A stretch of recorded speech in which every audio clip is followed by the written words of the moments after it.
In this video from Sharp Help, we're going to demonstrate how to process a sale on the XEA217 cash register. This video presumes that your till's been programmed and that you've got pre-programmed items on this portion of the keyboard.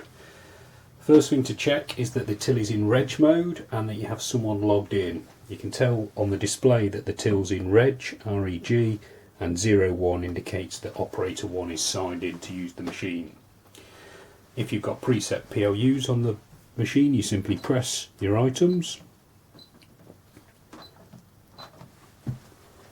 and the sale will be totted up. For multiples, you can use the multiply button, so 5 times product, and it'll add it all up.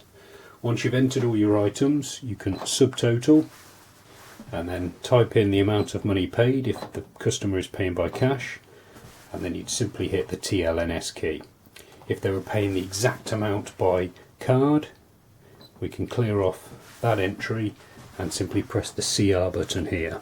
The cash drawer will fire, and if you've got the receipt set up, a receipt will print out. For more information on using the XEA217 and other Sharp cash registers, please visit sharphelp.co.uk. Thanks for watching.